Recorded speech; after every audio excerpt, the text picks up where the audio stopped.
ছিলাম কোর্টের স্পিকারের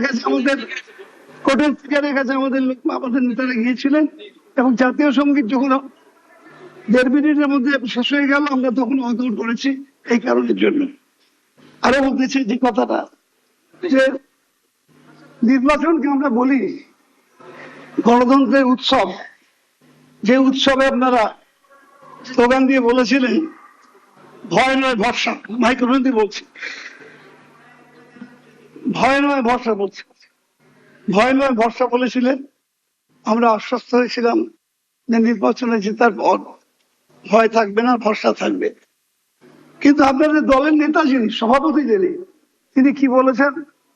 তিনি বলেছেন রাস্তায় নামছেন না কেন আপনারা? উনি আমাদের উপদেশ দিয়ে বলছেন রাস্তায় নামো, তাহলে আপনাদের ভয় কেটে যাবে। অথচ আজকে আমাদের অসংখ্য মানুষের বাড়ি ছাড়া, হাজার হাজার মানুষ আজকে বাড়ি ছাড়া হয়ে গেছে, অসংখ্য মানুষের বাড়ি ভেঙে পড়েছে।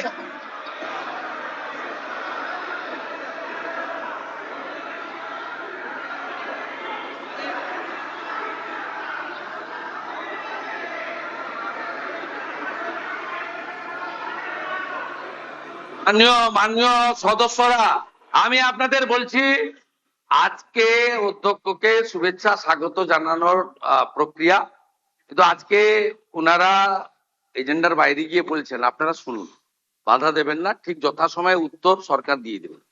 আপনারা বলতে দিন, আপনাদের সব সময় বলবো আপনারা অ্যালাউ করুন না, বলতে দিন না। আমাদের সংবিধানে বাক স্বাধীনতা দিয়েছে, যা খুশি বলতে দেন, আমাদের কর্মই আমাদের পরিচয় হয়।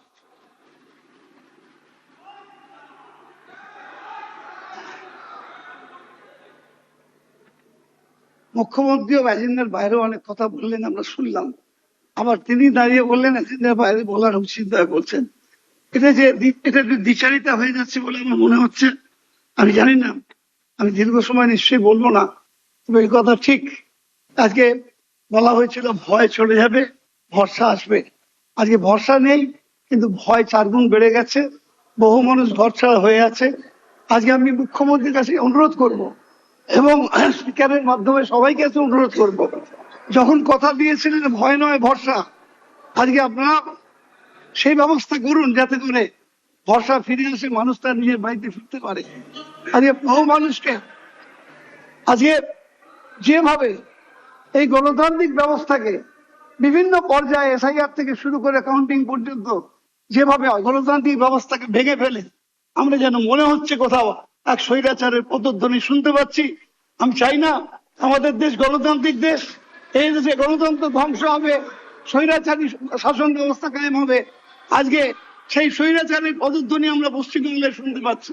আগামী দিনে চাইব মুখ্যমন্ত্রীর কাছে যে গণতন্ত্র যাতে প্রতিষ্ঠিত থাকে। আমরা সকলে শপথ নিয়েছি, আমরা গণতন্ত্রের নামে শপথ নিয়েছি।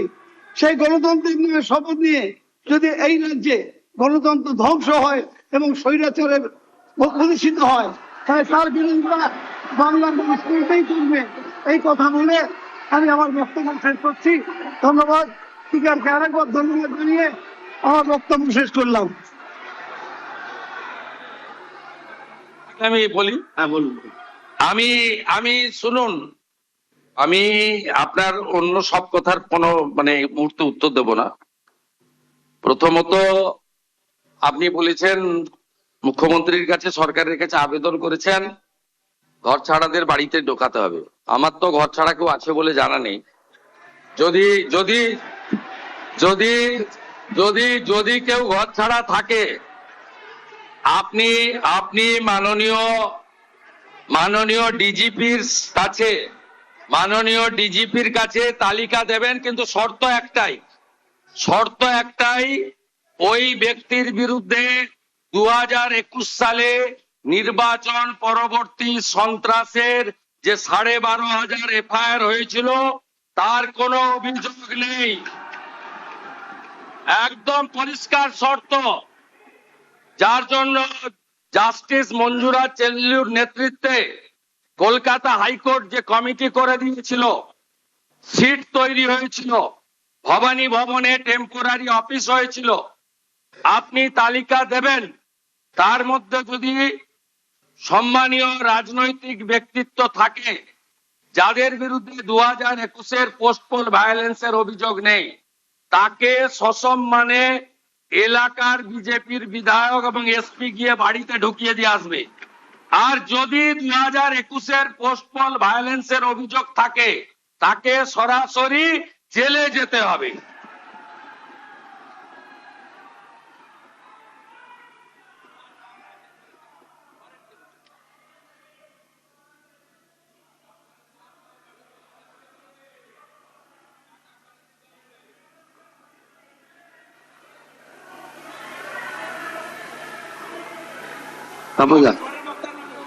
আমি ভারতীয় জাতীয় কংগ্রেসের একজন বরিষ্ঠ সদস্যকে বক্তব্য রাখার জন্য অনুরোধ করছি। জাতীয় কংগ্রেসের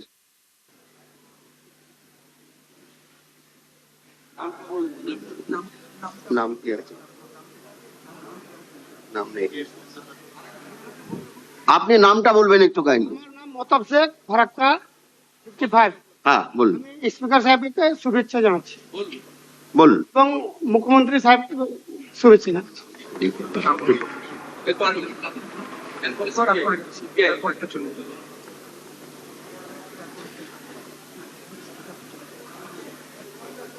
এখন আমি মাননীয় স্পিকার স্যার,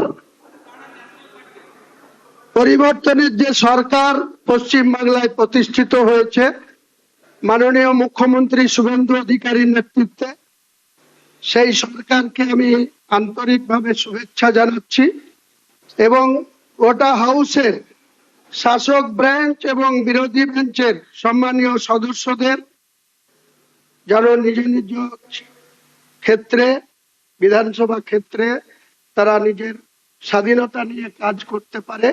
আপনি দীর্ঘদিন বিরোধী আসনে ছিলেন, কোনো বিরোধী সদস্যরা যাতে কোনো অসম্মান না হয়, আগের সরকার যে দ্বিতীয়তা করত বা তাদের নিজের সরকারের ছাড়া বিরোধীদের কোনো প্লেস দিত না, আপনি যেন তাদের পথ অনুসরণ করবেন না।